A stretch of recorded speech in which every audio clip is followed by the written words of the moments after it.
జై శ్రీరామ్. అందరికీ నమస్కారం. వెల్కమ్ టు న్యూస్ అఖండ. నేను మీ కస్తూరి శ్రీధర్. మిత్రులారా, మీకందరికి కూడా ఒక అద్భుతమైన ఒక మంచి వార్తను అయితే తీసుకొచ్చిన. మన భారతదేశం ప్రపంచంలోనే 2వ స్థానానికి చేరుకునింది. సరే, ఇంతకు ఏ విషయంలో చేరుకునింది ఏందనేది ఈ న్యూస్ ద్వారా మీకు వివరించే ప్రయత్నం చేస్తా. ఓకేనా?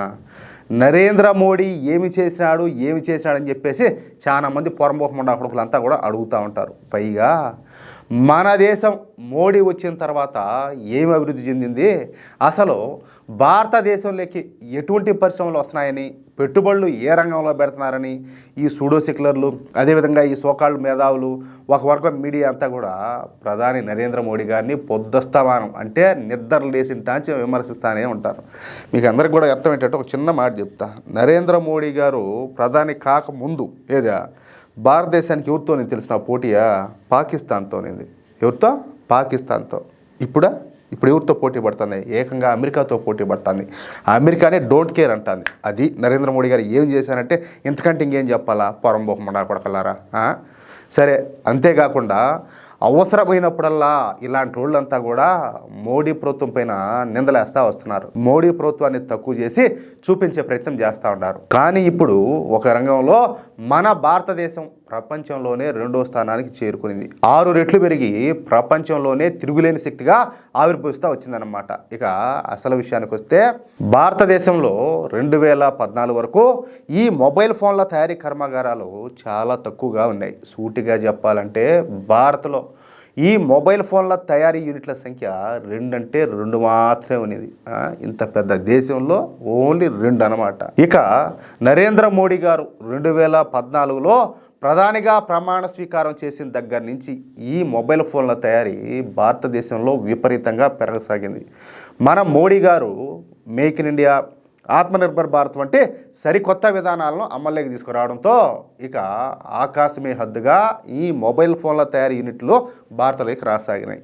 ఈ విధంగా ఇప్పుడు భారత్లో 1 కాదు, 2 కాదు, 3 కాదు, ఏకంగా 300కు పైగా ఈ మొబైల్ తయారీ యూనిట్లు మన భారతదేశంలోకి ప్రవేశించినాయి. ఏం మామూలు విషయం అంటే ఇదే? చూడండి, ఒకసారి మీరే ఆలోచించండి. 2 ఎక్కడ, 300 పైన ఎక్కడ? దీంతో మన భారతదేశంలో పెద్ద ఎత్తున ఈ మొబైల్స్ను తయారు చేయడం మొదలుపెట్టారు. దీంతో ఇప్పుడు చైనా తరువాత మొబైల్ ఫోన్ల తయారు చేసే అతిపెద్ద 2వ దేశంగా మన భారత్ అయితే రికార్డు సృష్టించింది. ఏం మామూలు విషయం? చూడండి, ఒకసారి ఆలోచించండి. అంటే అమెరికాను కూడా దాటిపోయి ఇప్పుడు మొబైల్ ఫోన్ల తయారీలో భారత్ 2వ స్థానానికి చేరుకుందనమాట. అయ్యా, కేవలం మొబైల్ ఫోన్ల తయారీలో మాత్రమే కాదు, ఇలాగే చూస్తానండి, భారతదేశం ఖచ్చితంగా విశ్వగురువు అవుతుంది. ఆ నమ్మకం నాకు ఉండదు. ఎందుకంటే నరేంద్ర మోడీ గారు ఆ విధంగా పనిచేస్తున్నారు కాబట్టి. సరే, 2014 వరకు భారతదేశం 26% మొబైల్ ఫోన్లు మాత్రమే తయారు చేస్తూ వచ్చిందనమాట. కానీ ఇప్పుడు దేశంలో అమ్ముడైన ఫోన్లలో 99.2% స్థానికంగా అంటే మన దేశంలోనే తయారు చేయబడుతున్నాయి అన్నమాట. అర్థమవుతుందా రాజా? అది విషయం. పైగా మనం ఇప్పుడు విదేశాలకు పెద్ద ఎత్తున ఈ మొబైల్ ఫోన్లను ఎగుమతులు కూడా చేస్తున్నాం. అమెరికాకు సైతం ఎక్కువ శాతం మొబైల్ ఫోన్లను తయారు చేసి మనం ఎగుమతి చేస్తూ ఉండడం ఇక్కడ విశేషం అనమాట. ఇక నరేంద్ర మోడీ ప్రభుత్వం వచ్చిన నాటికి మన దేశంలో ఎలక్ట్రానిక్ రంగం పరిశ్రమ చాలా చిన్నదిగా ఉన్నది. భారత్లో కేవలం 2 లక్షల కోట్ల రూపాయల ఎలక్ట్రానిక్స్ ఉత్పత్తులను మాత్రమే భారత్లో అయితే తయారు చేస్తూ ఉన్నారనమాట. అంతేకాకుండా పెద్ద ఎత్తున ఈ ఎలక్ట్రానిక్ పరికరాలను మన భారత్ అయితే దిగుమతి చేసుకుంటా ఉన్నది. చూడండి, కానీ ఇప్పుడు పరిస్థితులన్నీ కూడా పూర్తిగా మారిపోయినాయి. ప్రస్తుతం భారతదేశంలో తయారవుతున్నటువంటి ఎలక్ట్రానిక్ ఉత్పత్తుల విలువ ఏకంగా 12 లక్షల కోట్లకు చేరుకుంది.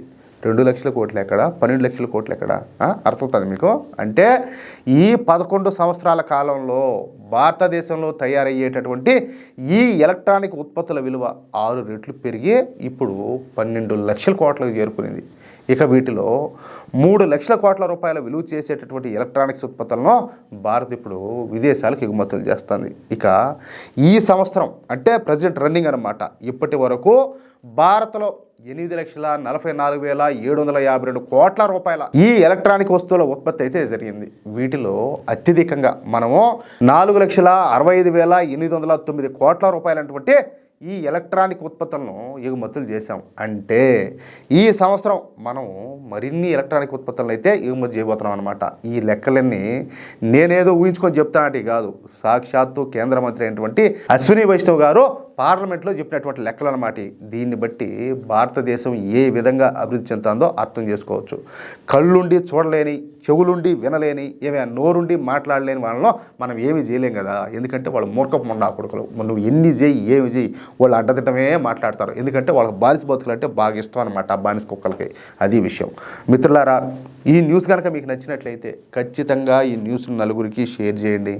అదేవిధంగా ప్రతి ఒక్కరూ కూడా మీ యొక్క అమూల్యమైనటువంటి అభిప్రాయాలను కామెంట్ రూపంలో తెలియజేయండి. ఇంకో విషయం ఏంటంటే, ఇంతవరకు మీరు కనుక మన ఛానల్ను సబ్స్క్రైబ్ చేసుకున్నట్లయితే ప్రతి ఒక్కరూ కూడా మన ఛానల్ను సబ్స్క్రైబ్ చేసుకోండి, సపోర్ట్ చేయండి ప్లీజ్. జై శ్రీరామ్, జై హింద్.